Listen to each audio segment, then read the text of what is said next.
Guys, Dr. Latinos Lunch and Learn, April 27th of 2020. I want to say some brief thank yous to all the people that led to this presentation.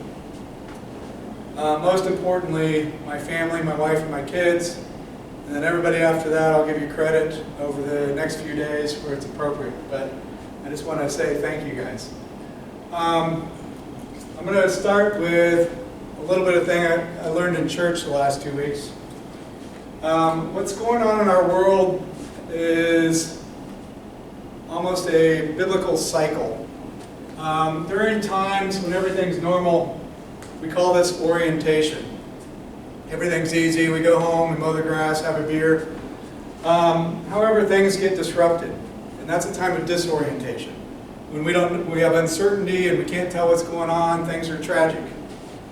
And then we get into a reorientation where we come up with a plan and we are getting near the full cycle of getting back to life is good. This was life in early February in Kansas City. The Chiefs won the Super Bowl and everything was great. This is life currently with the onset of COVID-19. It's very scary. Our kids are home, we're home, we haven't seen our parents. If you have folks in nursing homes or friends and family in nursing homes, you can't actually physically touch them. Today's talk is going to tell you that we're pretty close to the hope. And this is the message that I put together over the last week's worth of work. Again, my thank yous are done, and then I want to tell you what I'm going to talk about today. I have a hypothesis that COVID-19 is more prevalent in society than the current virus testing can detect. And it's a pretty simple hypothesis, and most of us who pay attention and realize there's testing shortages in our country would realize that's very likely an accurate statement. But as a scientist, you got to start with a hypothesis. What I'm going to do briefly is review the viral and immune life cycle, if you will, understanding this word has connotations that are not intended to belittle the significance of the situation. I'm going to briefly touch on testing capabilities, both for viral detection and immune response detection, and try and clarify what's going on in the media and what's being reported on a daily basis regarding whether we're protected if we have this virus. Finally, I'm then going to show you actual evidence that I collected from a community antibody screening experiment I did. And I'm going to propose that this is a valuable tool to identify silent spreaders and do targeted viral detection on individuals that arise from the screening process. And then in conclusion, I'm going to ask you whether you believe me and whether this should be rolled out on a broader scale. So I'm going to do some background, and a lot of this is review of a lot of things I've talked about over the last 6 weeks. I have a graph of quantity of different things versus time. And I'm going to walk through this graph very carefully because this is the key to understanding testing. The first thing you need to realize is on day 0, we get infected. And in brown represents viral infection. And I put 3 different levels of viral inoculation on here because I have a hypothesis that the higher your viral inoculum, or how much virus you get in your body the first time, might make a difference in how you respond to this. There's probably many other things like individual variability and immune system variability that is going to be impossible to predict. It's the chaos theory that combines the viral life cycle with individuals' immune responses. But this is a very simple theory that says basically the more virus you have, you potentially could get sicker quicker. The next thing I have is a typical antibody or immune system response that we can measure as a surrogate of whether our immune system is doing what we anticipate it to do against this virus. And we're going to talk about some key antibodies called IgM and IgG. So I've taken the liberty of using the same analogy that we're doing for flattening the curve or surge capacity at the macro level, and I'm applying it to the micro level of how the virus and the immune system fight each other. If you have a low level of virus that enters your body from, say, one viral copy that's left on a railing of a cruise ship from 2 weeks ago, you're likely going to have a flat linear viral expansion that's then followed by an exponential climb. Your immune system is going to kick in, it's going to start combating that virus, and then you're going to see the virus disappear after about 14 days. And these numbers are all based on averages in the literature, mostly out of China. If you have a medium inoculum of the virus, then you're probably going to get a higher viral load, but if your immune system does its job, it will come back down in the same time frame. The final one is what happens if you have a huge viral inoculum, which is what I hypothesize happened to the original Chinese doctor who's now immortalized, who tried to raise the concern on social media of this problem back in December of 2019, I believe. If you get inoculated because you're intubating somebody and all you have on is a cloth face mask, you're probably going to see a lot of virus. And what happens is that takes a huge immune response to fight it off. You're going to cross the threshold or your body's own surge capacity to keep you alive. Because what happens in your lungs primarily is that you get a cytokine storm that involves many different cytokines like IL-6 and other therapeutic targets that cause so much inflammation and pulmonary edema that you can't breathe through that. Unfortunately, I hypothesize this is where people are dying at the highest rate. The other thing that's not taken into account is the age variability. We know that as we age, our pulmonary reserve naturally decreases.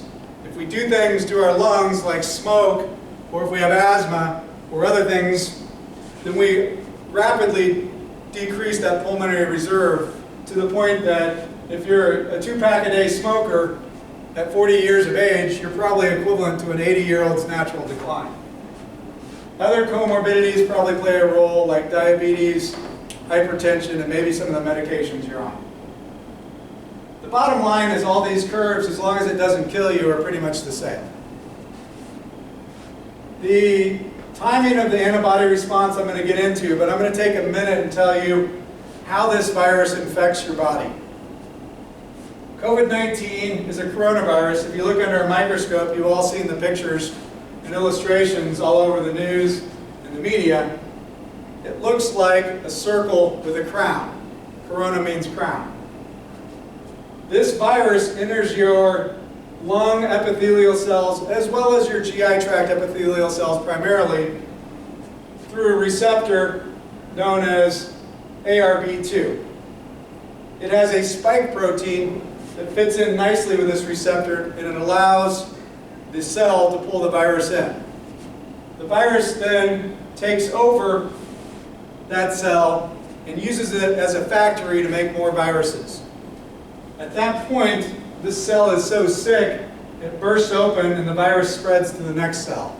And you have rapid growth of the viral levels after that. The important part about the immune system is it's a little hard to understand, but from a very young age, your immune system had a B cell and a T cell, probably several of them, that were designed to protect you against COVID-19. It's just the random nature of how immune cells develop. If you have a good immune response early on in this life cycle of the virus in your body, a B cell will recognize the full virus. It will ingest it through its antigen receptor, also known as antibodies. And then it'll present it on an MHC, or major histocompatibility complex, to a T cell. The T cell also has been given a signal and processed a small piece of this virus through a different mechanism, and on its T cell receptor, it will recognize this antibody, or this MHC molecule in the context of the COVID-19 protein, and this will signal both of these cells to divide. There's a lot of other complexities about this immune interaction that I'm not going to go through. The bottom line is once this happens, then you've started your memory immune response. And that's really important to understand.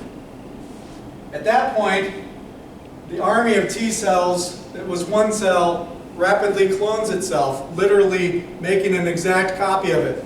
Over time, it gets even better at recognizing this virus, and the B cell also clones itself, and over time, it gets better at recognizing this virus. The B cell goes on to do its job by making a whole bunch of antibodies, and the purpose of antibodies are to coat viruses in our body that are circulating. And it will coat the antibodies and then target the virus for destruction by other parts of our immune system. The T cells, and this is underemphasized in the media because it's a complex topic, become cytotoxic T cells. And this part of the immune response is really critical to go in and find a cell that's been infected with the virus and to get rid of that cell before it becomes a factory. If you don't have this response, then your lung epithelium will continue to harbor the virus and keep spreading and spreading and spreading until you don't have any lung epithelium left. So it's really critical that your cytotoxic T cells are in there getting rid of the factory of viruses, while the antibodies are also targeting all your floating viruses for elimination. The thing is, measuring this in an assay in human beings is not a trivial process. You can take out T cells and you can label them, or you can grow virally infected cells and label them with a nuclear identification method, and then take some of these T cells and over a day or two measure whether the T cells will destroy those cells.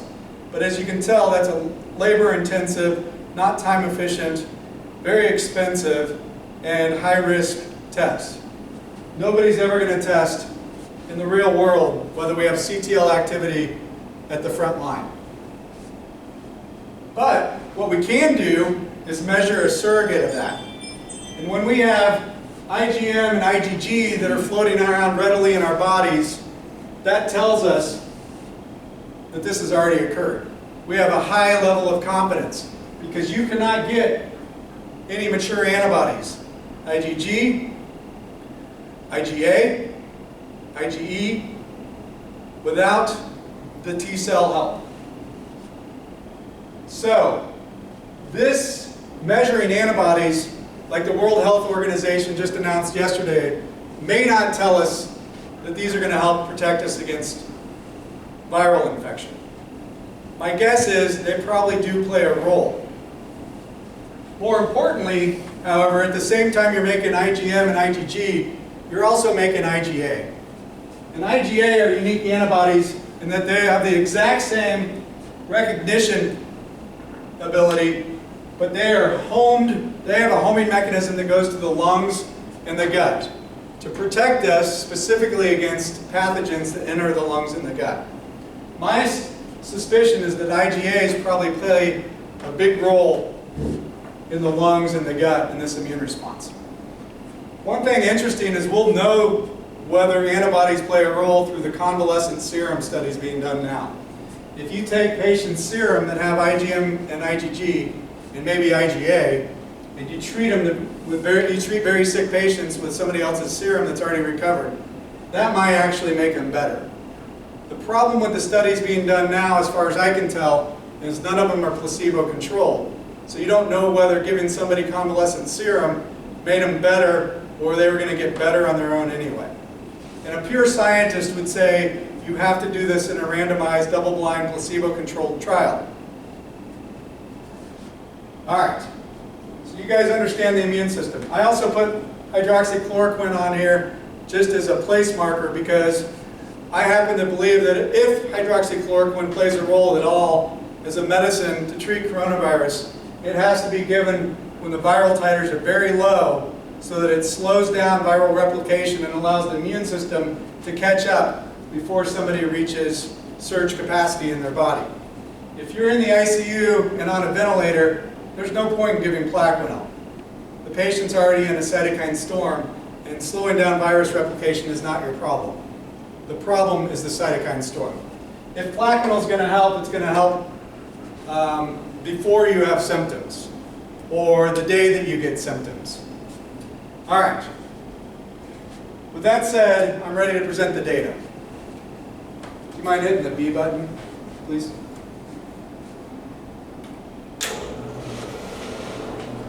What I did this past week was an opportunity that was purely synchronous. Synchronicity means weird things happen and everything comes together perfectly. And I can't explain it better than that. That's been my life for the last 6 weeks. I won't tell you the whole story, but it involved news from my family that was very exciting, that got me very interested in understanding the coronavirus for my own personal benefit. My goal is very selfish. My goal is to protect my family above all else. But to do that, we have to protect everybody. I have 2 oaths that I've taken in my life that are very important to me, and I take them very seriously. The first is a marriage oath, and the second is the Hippocratic oath. And they both play a role here. And at times, in the life of a physician, sometimes those come into conflict. And when they do, it puts stress on an individual. At times, you don't have time to explain why one oath might be important for a period of time over the other. But I think I can make it clear with this presentation. My hypothesis was that I could take a resource that happened to come into my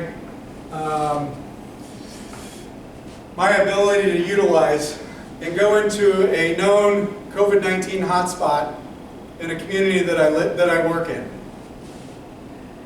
And I was able to acquire some quantitative serological tests done with an ELISA technique that I felt could be very good to go into a hotspot and identify potential silent carriers. This was a nice collaborative effort between some scientists in the Kansas City area, in the Cass County Health Department, and the Cass County COVID-19 Task Force, as well as the Meadowview Nursing Home and other nursing homes in the area. I'm not going to go into the details of how all these things came together, but we were able to rapidly walk in to Meadowview Nursing Home last Tuesday and offer testing to employees and a few healthy patients that had not been sick.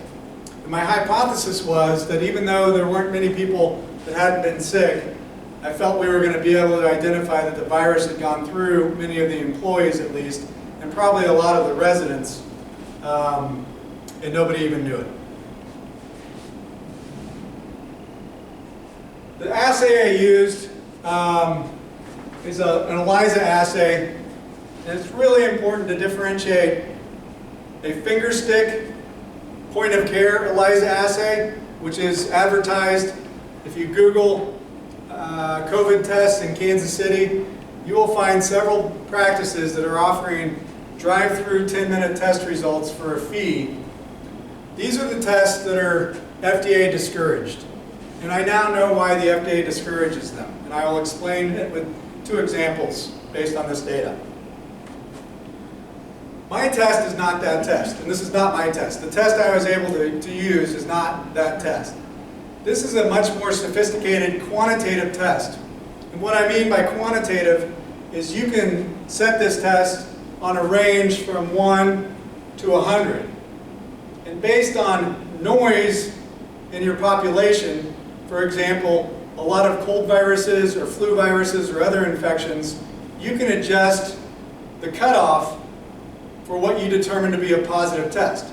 If it's December and January of 2020 and 2021 in Kansas City, and we have a bad cold season, we want to tune this test up really high because we don't want to accidentally pick up the cold viruses. But if we're in the summer of 2020, and the only real virus that's prevalent in our population is COVID-19, then we can turn that down, and pretty much any test result that we get back that says positive is likely coronavirus. Right now, I do not know the prevalence of all the coronaviruses in the Kansas City area, or in the United States, or in the world for that matter. I do know that this antibody test is being run against previous years cold viruses or other coronaviruses. And they will be able to use that data from bank serum from time points before this virus even existed to demonstrate what the cross-reactivity of this test is. That's being done as we speak. I don't have that data. Basically, this lab uses serum and then micro blood collections against a series of 10 negative controls and 9 positive controls. And the 9 positive controls come out of the Cass County Health Department identification, and then we gave people my cell phone number and they called me and they were gracious enough to offer their services. So I thank all those people that volunteered. As you can see, no matter how you test it, when it's negative, and when you're positive, it's positive. And the positives were known COVID-19 identified patients by nasal swab through a PCR-determined test.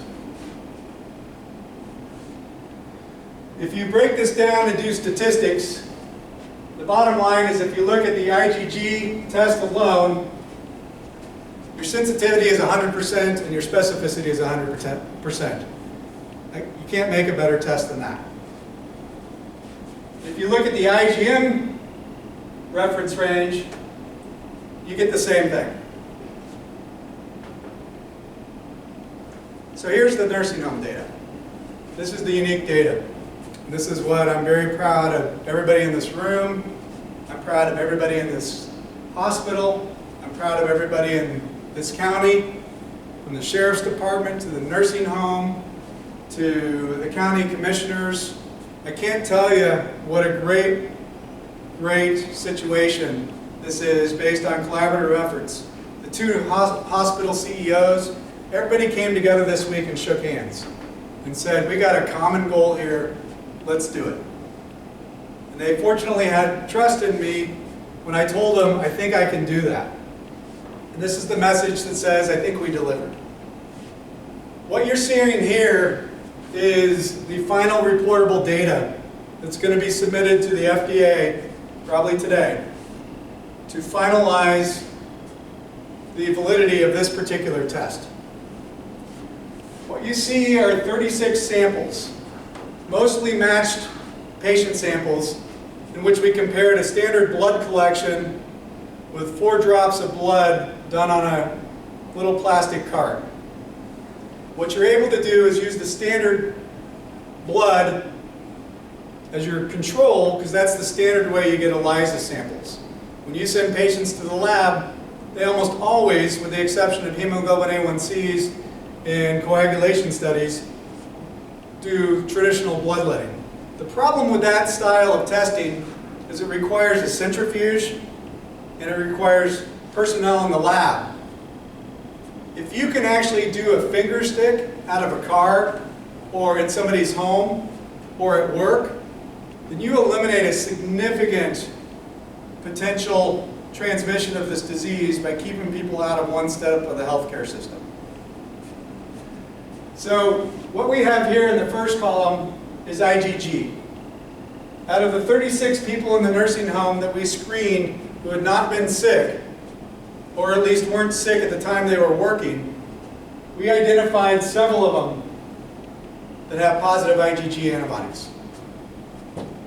My conclusion is, based on the timing of when IgG occurs, which is 3 to 4 weeks after the initial viral infection, by the time you have an IgG, according to the CDC guidelines and what they recommend for after you're done getting sick, most of us are virus-free. Now that hasn't been proven, but on average, that's going to be true most of the time.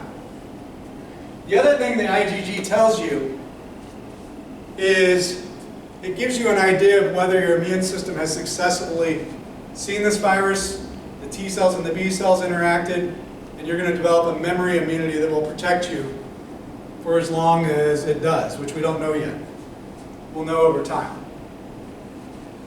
The beauty of a quantifiable assay, and I'm only showing you pluses or minuses, because if I show you where everybody's result is on a spectrum and give you a value of 40 and 32 and 19 and 105, it just confuses things. But for research purposes, we can use this exact data, divide the population into low, medium, or high, or different variables, and then we can follow people across the next 6 to 12 months and say, which population is at risk for reinfection? Which population is at risk for getting sick worse the second time? Which population doesn't seem to get sick again?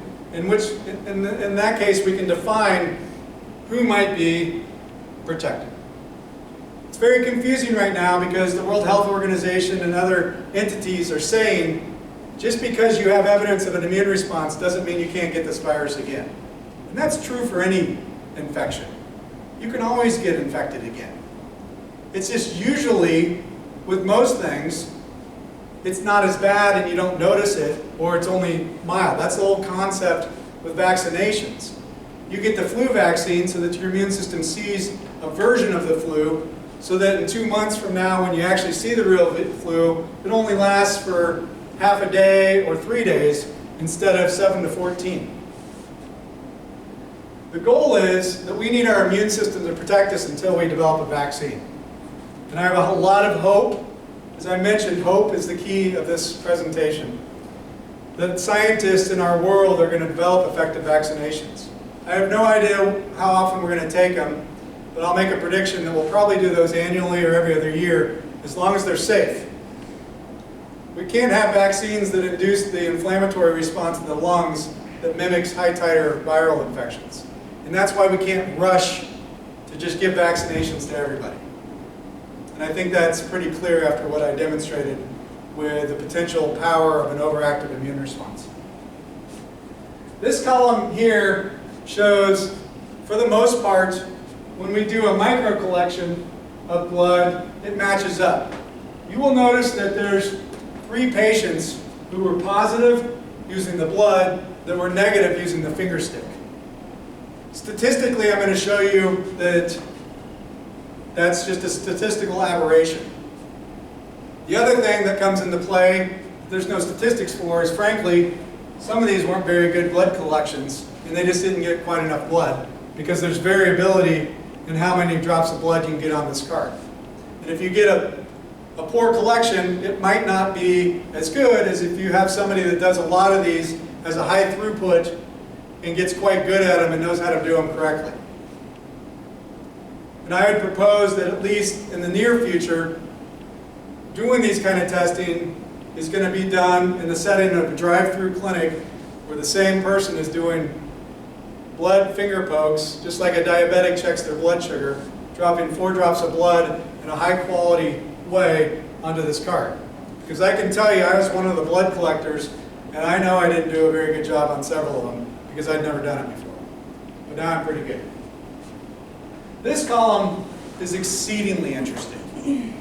And this is the whole key to this presentation. As you'll see, by blood and at least 1 finger stick, we have missing data here, we identified somebody that has IgM antibodies. This person is really important.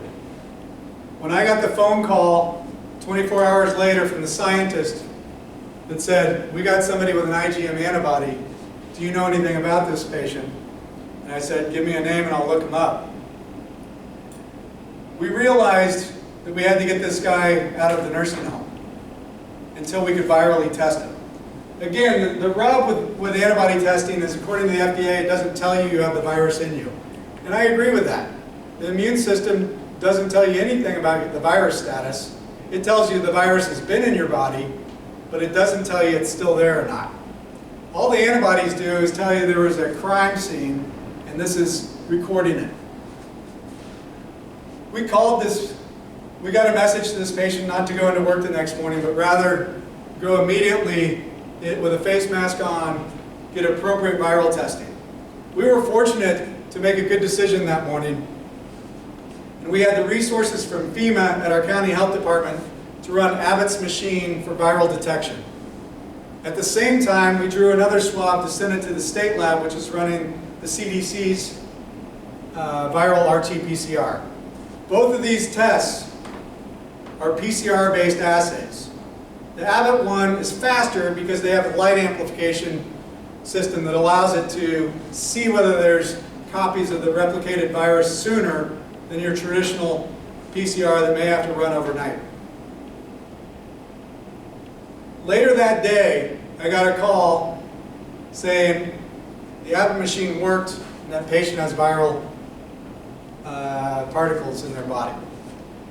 And the relative time for this machine to tell us it was positive, this machine can run up to 45 minutes. And the longer it takes to get to a positive means there's low levels of virus. If it turns positive really soon, that means you have a lot of virus to start out with. That means your viral load on those charts I show you are quite high. This person, I don't have the exact time because I'm not sure it was recorded. This person's viral test indicated, I will say, at least under 10 minutes, but closer to 5 minutes. It was very high titer. 2 days later, we got the results from the state lab. With the CDC-run PCR primers and the same test that was developed in China is run around the world. It's negative. And that means there's a problem. And the problem is false negatives.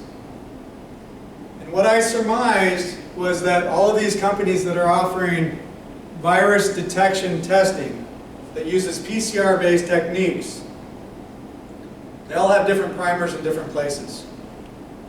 And I don't think there's anything wrong with the scientists or the people running the equipment or the equipment. But there may be something wrong with the assays, either in collection, transport, primer design, mutations that might affect the affinity of the primers, which is a really hard concept to understand. But when you have an RNA virus that replicates naturally in the human body, and that RNA replication does not have a proofreading mechanism, meaning these things make errors all the time, and you have billions of virus replicating in one human being, and you have millions of human beings on this earth with a virus in them, you multiply millions times a billions, mistakes are going to happen. And those are called mutations. And I don't think this virus has mutated to make it a more dangerous virus, but I'm concerned that the virus might mutate to make it more difficult to detect. And it's a really hard concept to understand, but we have a way to test that hypothesis that I'm going to present to some local scientists later. The bottom line is we took this guy out of the nursing home. We identified at least one hotspot and a second one as well. And I think we did a favor to this nursing home by going in there and collaboratively saying, hey, we understand you guys are in a tough situation. Can we help you? And these people are really good human beings. And they needed help, and they said, yes, please help us. And with all these collaborative efforts, including the nursing home, the volunteers that did the blood, the lab company that ran the tests, and I've kept up for nights on end for the last 5 days, I just say thank you.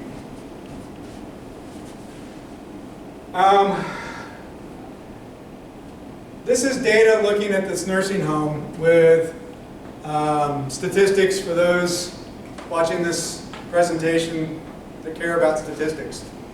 My PhD was in immunology, and I studied signal transduction. And Dr. Gary Koretsky used to laugh and always said, if you have to use statistics to show something's important, you're trying too hard.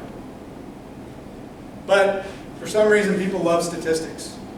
And I'm going to let other people interpret whether this is good or bad or ugly.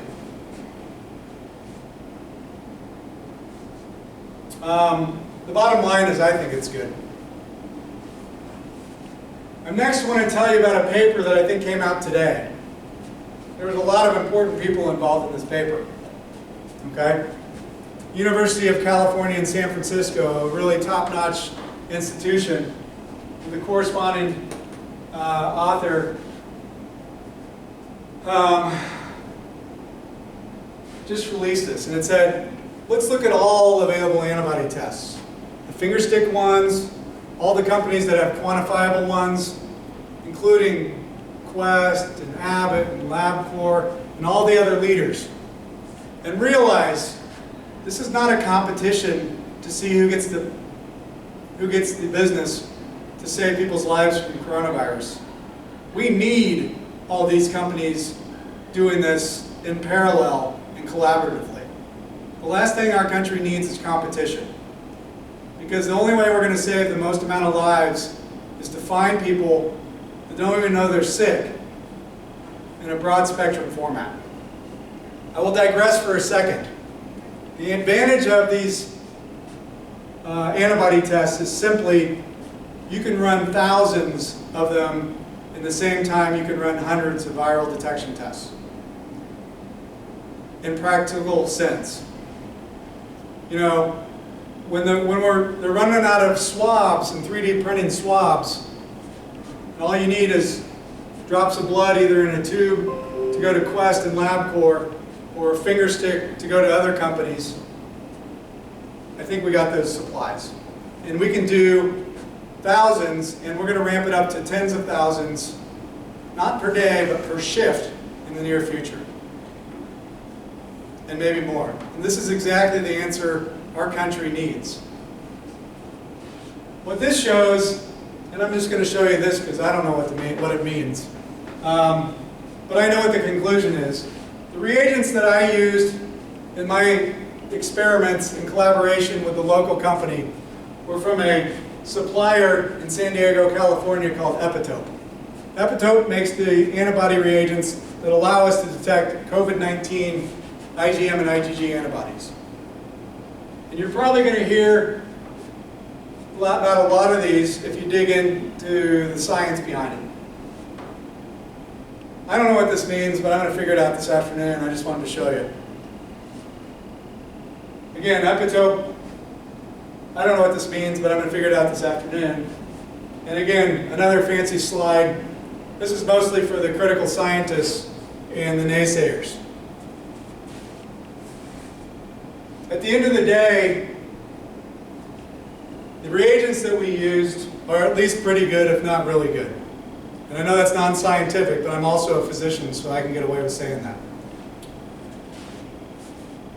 And I believe that our results are accurate, reproducible, and should be launched on a broader scale in the near future. I have a few more closing slides, and I know you can't read this because I put it together 10 minutes before the talk, and I don't know how to use Microsoft Excel. The bottom line is, the first time we ran the nursing home patients on Wednesday night, there was a calibration problem with the machine. And it's an actual funny story. And it has to do with the fact that all the reagents got sent with the wrong product insert. When you take a product insert from a company, there's two kinds of product inserts that you'll get. One is for in vitro research, and the other's for diagnostic purposes. And when you look at the 15 pages of microprint on all these documents, they're exactly the same, with a few words at the end. And the few words at the end basically are where you set the cutoff for a positive test. And it also basically says you can change that cutoff at your clinical discretion. So when cold season comes and we need to turn up the sensitivity, or turn up the specificity, I mean, so that we don't accidentally get the cold virus because it's way more prevalent in the population than COVID, then we can do that and still feel assured with our positive results, which will be much less frequent, but we'll still be able to feel with a degree of confidence that we're detecting COVID. The bottom line is, there's a very dedicated scientist who was very disturbed with this data on Wednesday night. And I pushed him to his brink to give me the first release of the data because I needed to call the people in the nursing home and tell them about the IgM positive. And then I didn't hear from him for days. And I said, please, please give me the data. I need the data. And finally, I heard from him yesterday. And yesterday I was going for a run, and I stopped my run to take his call. And he said, I figured it out. When I looked at the data, I made a prediction that our setting was way too low. And he made a prediction of what the setting should be to represent how much virus is really in our community. And so he wrote that number down and then called the company and said, something's not right. And they said, everything's right with these reagents. They're good. We proved it. But this scientist recognized that he had a package insert. This is a simple mistake. Nobody's at fault here. I want to make that clear. A simple mistake because they had an extra stack of old package inserts that were invalid. And they hadn't printed out, or they didn't want to go through the new ones yet. And once they figured that out, they sent out the new one, and guess what it said? It said the cutoff is here, which is what the scientists predicted. The first time we ran the data, I demonstrated that what I felt the number of positive was in the nursing home was 55% of non-sick staff have had this virus. When we recalibrated the machine and set it with the exact same fluorescence intensities, we didn't change the run, we just changed the setting of the cutoff. When we looked at the numbers again, it was 30%. And that's what this is showing. And so I had a friend, I said, statistics are hard. And I can't do statistics myself, because again, if you have to show something statistically significant, you're trying too hard. So she kindly dumbed this down for me, and I'm going to read this to you. She said she focused on IgG because that's the easiest to understand. She set up a hypothesis and first calculated the fractions that were positive. She's a little cynical, and so she said the first thing I did was division. You divide the number of positives versus your total. Pretty simple. And then she said, because doctors like percentages, she multiplied it by 100. And so right here you have 30% in the nursing home are positive. Interestingly, I'm going to show you this. In the card that I showed you the data, there was 3 less positives. That means 22% with the card collection, the micro collection, were positive. The confidence intervals, which measure, hey, I'm 95% sure I'm in the right range, are overlapping. Which means the prediction is on the low end, 18% of the staff have seen it with this test, and 46% at the high end. With the microspot, as low as 12% have already had the virus, and as high as 39%. She further said, what she thinks is important, which I agree with, is there a difference in the test based on this data? So she said the null hypothesis is that the values are the same, that actually 30% is the same number as 23%. That doesn't make sense to non-scientists. But that's basically what statistics do for you. It says, well, there's random error in the collection or something that, you know, if you did it again, you're going to get a little bit different results. And that's how all lab tests are. For sodium, sugar, ANAs, double-stranded DNAs, it doesn't matter. It's going to be different each time. The alternative hypothesis is that the values are actually different. And then you have a problem using a tube of blood versus a microspot.